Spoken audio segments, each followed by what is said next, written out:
خاص کر رسول پاک علیہ الصلوۃ والسلام کی عنایت خاصہ ہوتی ہے، متقی اور پرہیزگار ہوتے ہیں، اللہ والے ہوتے ہیں، سید زادے ہوتے ہیں، تو غیب سے مدد فرماتے ہیں اللہ کے رسول۔ آؤ میں آپ کو بتانا چاہتا ہوں، بصرہ کے اندر ایک خاتون رہا کرتی تھی جو سید زادی تھی، اس کے ننھے ننھے دو بچیاں تھے، چھوٹے چھوٹے بچیاں تھیں، وہ چھوٹے سے گاؤں اور دیہات میں رہا کرتی تھی، شوہر نہیں، گھر میں کوئی کمانے والا نہیں، بڑا بیٹا نہیں، کھانے کی پریشانیاں آنے لگ گئی، مصیبتوں کی زندگیاں کٹنے لگ گئی، گھر میں کھانے کے لیے کچھ نہ ہوا کرتا تھا، چولہا نہیں جل رہا تھا، پریشان تھی۔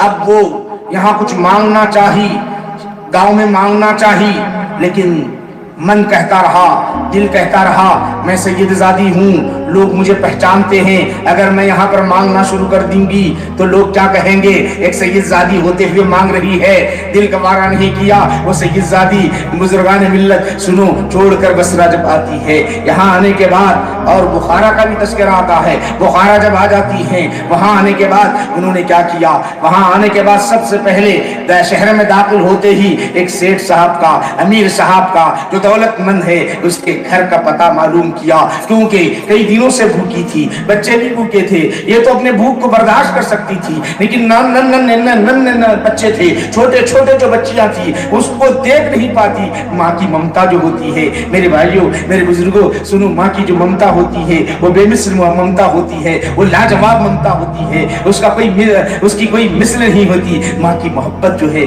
بے حساب محبت ہوتی ہے۔ مائی لے کر آئی، لے کر آنے کے بعد معلوم کیا کہ وہ سیٹھ صاحب، امیر صاحب کا مکان یہاں پر ہے، یہاں پر معلوم ہے۔ معلوم کرنے کے بعد کیا کی وہ جانتی ہیں، سنو میرے بھائیوں، وہ گئی جا کر اس مکان کو کے اندر جو سیٹھ صاحب رہتے تھے، دستک دی، دروازے پر دستک دینا تھا، رات کا سمے ہونے کے قریب تھا، رات کا ٹائم ہونے کے قریب تھا۔ اب ہوا کیا، دستک دیتے ہی جب باہر آ گیا، باہر آنا تھا، سیٹھ صاحب باہر آنے کے بعد کہنے لگی دیکھو دیکھو میں بھی بھوکی ہوں، میرے بچے بھی بھوکے ہیں، آج میرے بچوں کو کھانا کھلا دے، مجھے چھوڑ دے، میرے بچوں کو کھلا دے، ننھے سے بچے ہیں، بھوک کے مارے ہیں، انہیں کھلا دے، میں تیرے لیے اللہ کی بارگاہ میں دعا کروں گی۔ یہ کہتے ہوئے کہنے لگی، اور سنتا رہا، بہت دیر تک سنتا رہا، دولت مند تھا لیکن اپنے پیسوں کو جمع نہ کرنے والا تھا، اپنے پیسوں کو لٹانے والا نہیں تھا، بہت دیر تک یہ کہتے رہی۔ ساتھ ساتھ جب اندر داخل ہونے لگا تو اس وقت یہ سید زادی کہتی ہے، دیکھ اے جانے والے، سن لے، میں بھوکی ضرور ہوں لیکن میں سید زادی ہوں۔ کیا کہا، میں سید زادی ہوں، اس لیے کہا کہیں ایسا نہ ہو یہ زکوٰۃ کے پیسے لا کر نہ دے۔ یہ کہنا تھا کہ فوراً وہ شخص جو ہے پیسوں سے روکنے کے لیے کیا کہا جانتے ہو، لوگ جو ہے ہیلا بہانے کرتے ہیں، اس وقت ہیلا بہانہ کرتے ہوئے کہنے لگا، فوراً ٹال کر وہ کہتا، یہ کہتی ہے میں سید زادی ہوں، تو فوراً کہنے لگا تم سید زادی ہو تو کیا ثبوت ہے، کیا دلیل ہے یہ کہنا تھا۔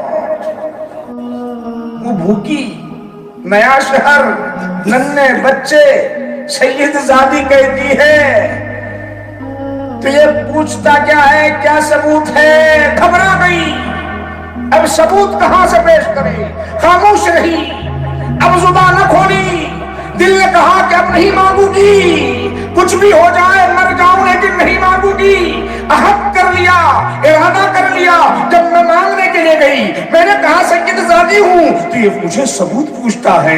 یہ کہتے ہوئے آنکھوں سے آنسو روا ہے، ایک کونے میں رات کے سمے جا کر بیٹھ جاتی ہے۔ بزرگوں سنو میرے بھائیوں، اب جا کر بیٹھ جاتی ہیں، بیٹھنے کے بعد کیا ہوا دیکھی کہ اب نہیں مانگوں گی، رات بیتتی چلی جا رہی ہے، لیکن ننھے جو بچے تھے، ننھے بچیاں جو تھے رونے لگ گئے، بھوک کی وجہ سے رونے لگ گئے، زاروں قطار رونے لگ گئے۔ ماں خاموش تھی، ماں کا دل ہے کہ خاموشی اب نہیں مانگوں گی، اب نہیں مانگوں گی، لیکن کیا کرتی، ماں دیکھ کے رہی، بچوں کے چہروں کو دیکھ کے رہی، بچوں کو جب چہروں کو دیکھنے لگی تو کہنے لگا دل، چل آج اور ایک جگہ آزما لے، اور ایک جگہ آزما لے، بچوں کے خاطر آزما لے۔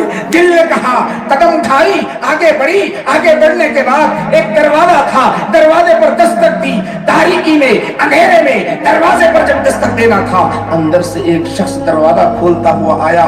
کون تھا؟ کافر تھا، مشرک تھا، مجوسی تھا، آگ کی پوجا کرنے والا تھا.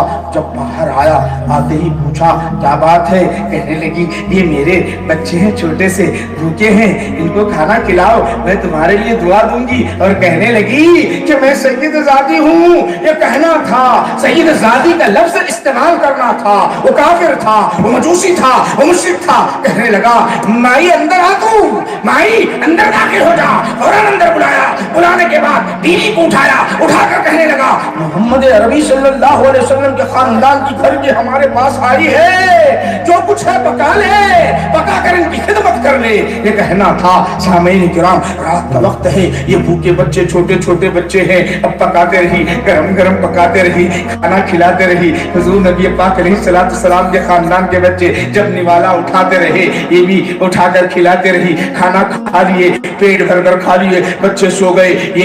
یہ بھی سادہ سید زادی یہ بھی کھانا کھا لی. کھا لینے کے بعد انہوں نے کہا ذرا اچھا کپڑا لے آؤ. وہ سید زادی نے کہا ذرا صاف ستھرا کپڑا لے آؤ. صاف ستھرا کپڑا بچھا دیا. بچھانے کے بعد نماز پڑھنے لگی. نماز پڑھ کر دعا کرنے لگی مولا مولا اس نے کھانا کھلایا ہے، پروردگار عالم تو ایسا صلہ عطا کرنا، ایسا بدلہ عطا کرنا کہ مولا یہ حق میرا ادا ہو جائے. دعا کرنے لگی. سبحان اللہ، ادھر روتی، اللہ اکبر، یا رسول اللہ.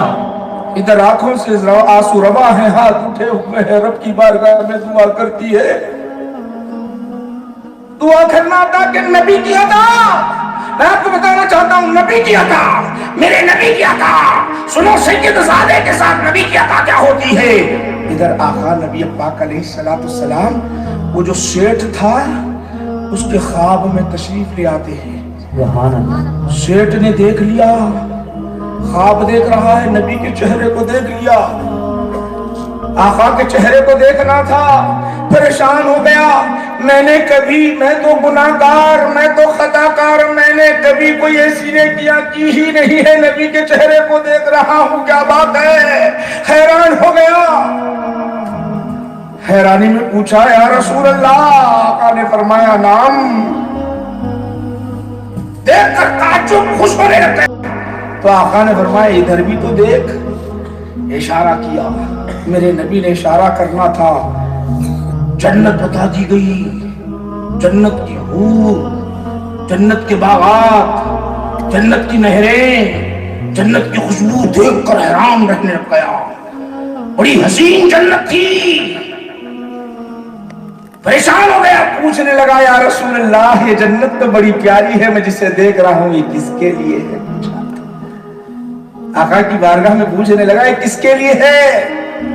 تو آقا نبی پاک علیہ الصلوۃ والسلام نے ارشاد فرمایا یہ کلمہ پڑھنے والے کے لیے ہے، جو کلمہ پڑھے گا اس کے لیے جنت ہے. کلمہ پڑھنے والے کے لیے جنت ہے. تو فوراً وہ کہتا ہے یا رسول اللہ میں بھی تو کلمہ پڑھنے والا ہوں. کہنے لگا وہ سیٹھ جو سید زادی کو پوچھا تھا، کیا پوچھا تھا؟ سید زادی ہے تو کیا ثبوت ہے؟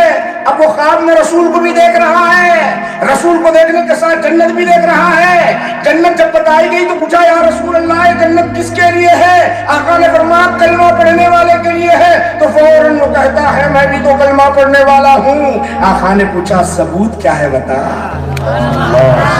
ثبوت کیا ہے بتا. اٹھ گیا، پریشان ہوا. ارے میں نے جنت بھی دیکھ لی، رسول کا چہرہ بھی دیکھ لیا، اور جنت سے محروم ہوتا ہوں. بھاگا، رات کے سمے دوڑتا ہوا بھاگ رہا ہے، تلاش کر رہا ہے اس سید زادی کو. کہتا ہے کہیں ہے تو دیکھ لو، وہ لے آؤ. ارے میں نے جنت بھی دیکھ لی, رسول کو بھی دیکھ لیا, اس کے باوجود جنت سے محروم معلوم ہوتا ہوں. ذرا بتاؤ تو صحیح. دیوانہ وار رات میں گھومتا رہا. کسی نے کہا کہ اس گھر میں ہے, تو گیا, جا کر دستک دی. دستک دے کر کہنے لگا, بھائی کوئی خاتون تمہارے گھر آئی ہے؟ انہوں نے کہا کہ آئی ہے, وہ گھر میں ہے, آرام کر رہی ہے, بیٹھی ہوئی ہے, کھانا کھا لی ہے, اطمینان سے ہے. بھائی کہنے لگا سن لو. وہ فوراً یہ شخص کہنے لگا ذرا مجھے دے دو, میں اب ان کی ساری زندگی خدمت کرنے کے لیے تیار ہوں. اب کیا کہتا ہے, ساری زندگی خدمت کرنے کے لیے تیار ہوں. یہ کہتا تو مجوسی کیا کہتا, سن لو, آپ کی پرستش کرنے والا کہتا ہے ارے ساری زندگی خدمت کی بات کرتا ہے, میں نے سید زادی کی صرف ایک رات خدمت کی تو مجھے کیا صلہ ملا معلوم ہے؟ مجھے یہ صلہ ملا کہ میں کافر تھا. میرے نبی خواب میں آئے, آ کر کہا کیا تم میرا کلمہ نہیں پڑھو گے؟ تو میں نے کہا کلمہ پڑھا دو. میں نے کلمہ بھی پڑھ لیا, اور مجھے انہوں نے جنت کی خوشخبری بھی سنا دی. سبحان اللہ.